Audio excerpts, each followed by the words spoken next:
Imagine this. One morning, you wake up. Gas prices suddenly jump overnight. Flights become expensive. Food prices slowly rise. Electric bills go up. You didn't change anything. Your country didn't pass a new law. So what happened? Oil prices changed. And when oil prices change, world politics move with them. Today, I'll show you why oil controls global power, how governments fight over it, and how it quietly controls your daily life, even if you never drive a car. Let's start with a simple question. What really runs the modern world? Many people say, technology, money, internet. But behind all of them, there is one invisible force. Oil. Oil is not just fuel for vehicles. Oil is the blood of modern civilization.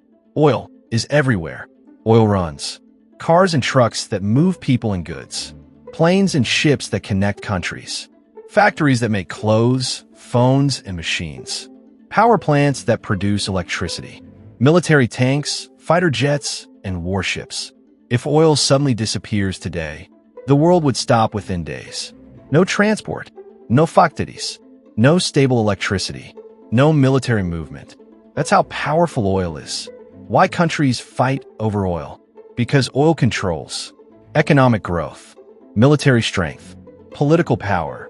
First, let's understand how oil controls a country's economic growth. A country's economy is like a machine. Oil is the fuel. If fuel is cheap, the machine runs fast. If fuel is expensive, the machine slows down. Oil effects: transport of goods, factory production, electricity generation, food prices, inflation. When oil prices rise, transport becomes costly, factories spend more, products become expensive, people buy less, economic growth slows. During the Russia-Ukraine war, Russia reduced energy supplies to Europe. Europe faced record fuel prices, factory shutdowns, slower economic growth. Countries like Germany had to spend billions just to keep industries running. Higher oil prices slow down the economy. Second, let's see how oil determines military strength. Modern armies don't move on courage. They move on fuel. Oil powers fighter jets, tanks, warships, military transport trucks. Without oil, jets can't fly, tanks can't move, navies stay stuck.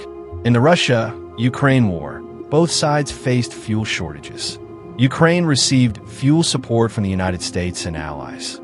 Why? Because fuel supply is as important as weapons. A military with fuel wins against a military without it. Third, let's understand how oil shapes political power. Oil affects voters, and voters decide governments. When oil prices rise, fuel prices rise, inflation rises, people get angry, governments fear protests and election losses. When oil prices rose in Europe, governments gave fuel subsidies, cut taxes on energy, negotiated with oil-producing countries.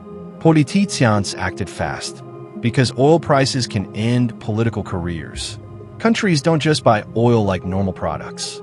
They protect oil supplies, control oil prices, secure oil routes, and sometimes fight wars over it.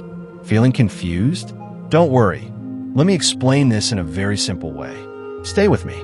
First, this is how countries protect their oil supplies.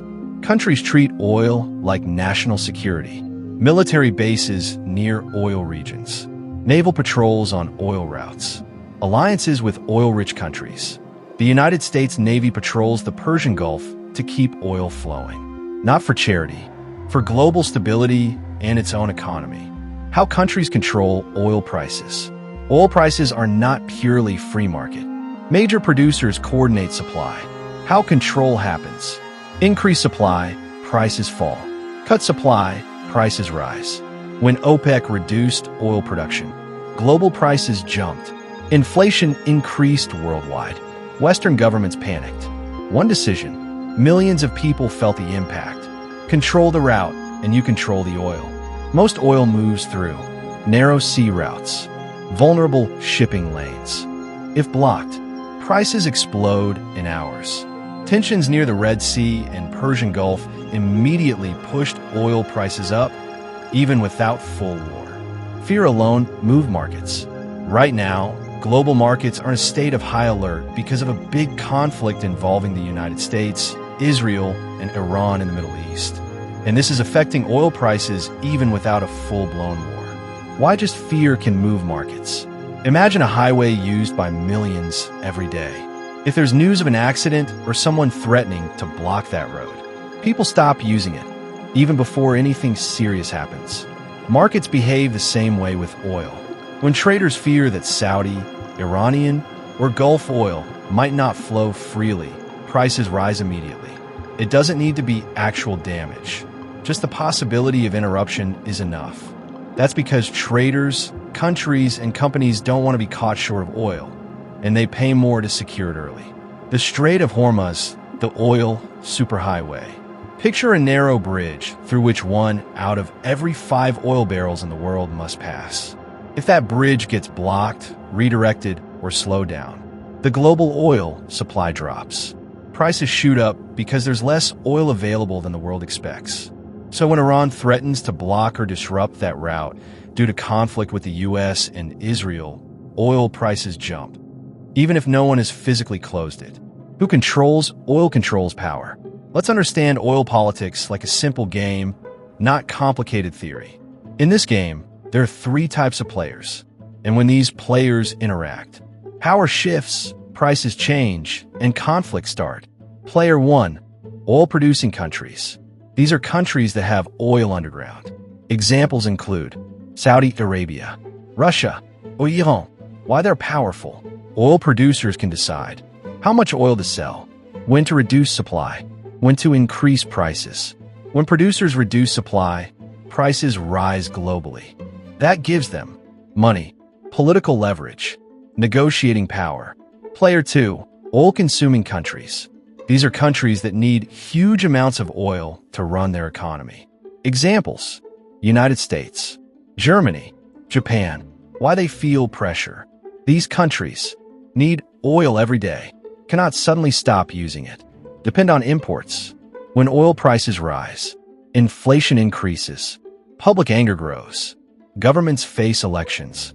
That's why oil-consuming countries often make deals, give diplomatic support, avoid conflict with oil producers.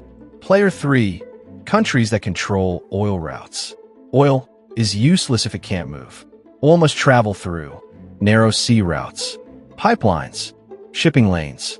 Countries near these routes control global flow. Let's look at a very recent example. In 2024 to 2025, attacks near the Red Sea created panic. This route connects Middle East oil to Europe and America. When ships were attacked, tankers avoided the route. Oil had to travel longer paths. Shipping costs increased. Oil prices went up. No oil field was damaged. No country ran out of oil. Yet prices rose worldwide. Why? Because routes were threatened. How tension turns into pressure in war. Let's connect all 3 players step by step. Step 1. Producer cut supply. Example: an oil-producing country reduces exports. Step 2. Consumers panic. Prices rise, inflation, public pressure on governments. Step 3. Route becomes risky. Ships avoid dangerous areas, supply slows further. Step 4. Political pressure increases. Countries start threatening sanctions, sending navies, supporting allies. This is how economic tension turns into military presence. Now here's how all of this affects you. Think of oil like water in your house. Someone controls the water source. Someone controls the pipeline. You just need water to live. If either source or pipeline is disturbed, water becomes expensive. Supply becomes limited. That's exactly how oil works, just on a global scale. And until the world fully replaces oil, who controls oil will control power. Why Middle East politics always matters. Now, let's go to the Middle East. Countries like Saudi Arabia or Iran, they sit on massive oil reserves. And then there's OPEC, a group that can raise or cut oil supply. When OPEC cuts oil production, prices rise. Inflation hits the West. Central banks struggle. Elections are affected. That's why Western leaders constantly negotiate with oil states, even when they disagree politically. Why the USA cares so much about oil. The The United States is powerful not just because of its military, but because it protects global oil flow. The U.S. Navy patrols the Persian Gulf, key oil shipping routes. Why? Because if oil stops flowing, the global economy crashes. The dollar weakens. U.S. influence drops. Oil keeps America powerful without direct control. This is why oil prices hit your wallet first. Let's make this personal. You don't buy oil directly, but oil effects. The truck that brings food to stores. The factory that makes your clothes. The flight ticket price. Online delivery costs. Even electricity bills. When oil prices rise, everything slowly becomes expensive. Salaries don't rise as fast. Savings lose value. So when politicians talk about oil, they're really talking about your cost of living. If you want to understand how the world really works, not the headlines, but the forces behind them, subscribe to GeoHistory Newsfeed. Because wars don't start suddenly, prices don't rise randomly, and global crises never come out of nowhere. Subscribe now, so the next time the world changes, you already know why.